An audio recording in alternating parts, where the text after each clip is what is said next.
Netflix original 2021 zombie action film Army of the Dead, starring Dave Bautista.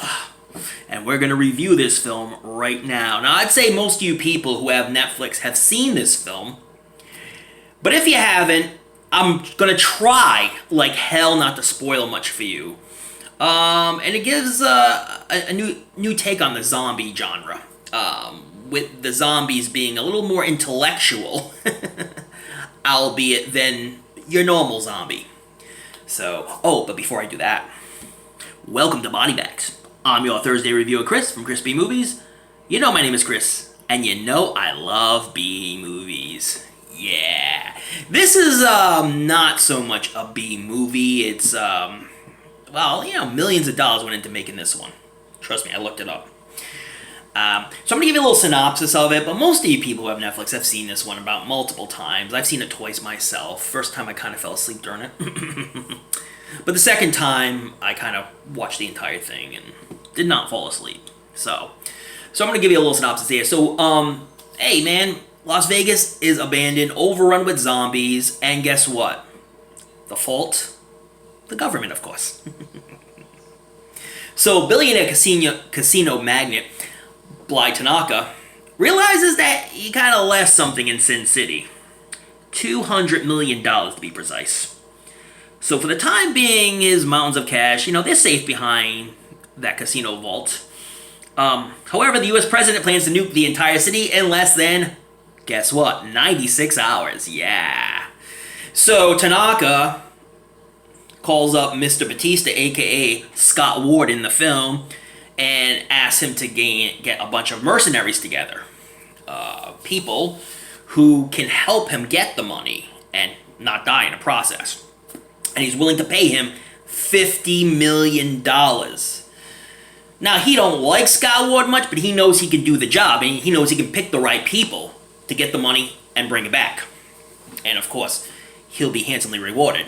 So as he's recruiting each mercenary, he says, I'll give you $1 million. He'll go to the next person. I'll give you $300,000. Kind of divvying up the money as to how much they can do and how much they're able to, do the job and not die in the process. And be able to get the money and be able to get everybody safely. And of course, kind of pick people he trusts and kind of knows. And knows what their skills are. There is one dude that they pick, played by Theo Rossi, and you know him from Sons of Anarchy, Bert, and he plays the biggest jerkweed ever. I mean, he is such a jerk, but they pay him handsomely, let's just say. Let's just say he puts his blood and guts into the whole deal. So basically, Scott can't refuse this offer, and of course, there's zombies everywhere.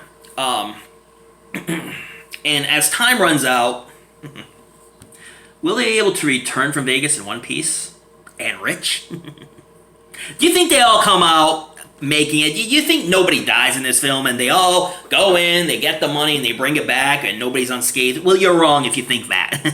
Because this is a big, epic film. This film is 2 hours and 25 minutes.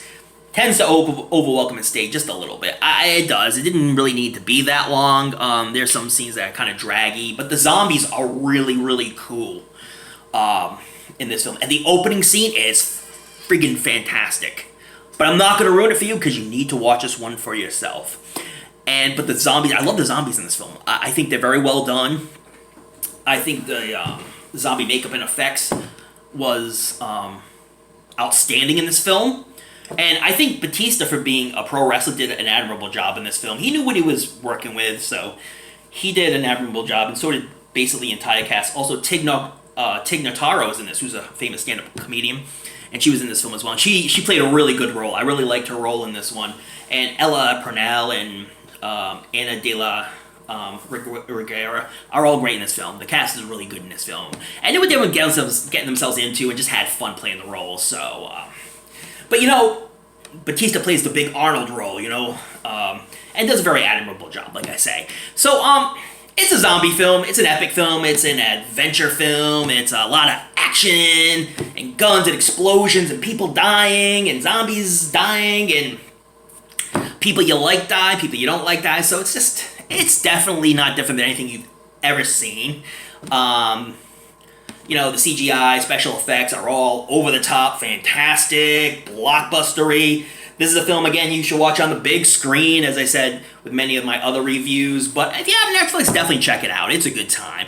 It'll just last a little while, 2 hours and 25 minutes. So on a scale from 10 being the best, 1 being the absolute worst, I give it a 7.5. It was admirable. Not the best zombie film I've ever seen, not the best action film I've ever seen, not the best horror film I've ever seen, but it does an admirable job, albeit going just a little too long. So check out Army of the Dead, a film from 2021 by Zack Snyder, who did the remake of Dawn of the Dead. He did a really good job with that one. Anyways, thank you so much for watching. Check out all the other reviewers. They're all awesome, bring awesome stuff to the table. This is Pandemic Week, and this is the film I chose. A lot of other good choices were made by the guys, and there's still more to come. So yeah, check them out. And don't forget to watch those late night horror films. Read up on your latest Fright Mags, but don't forget to tune into another episode of a show we call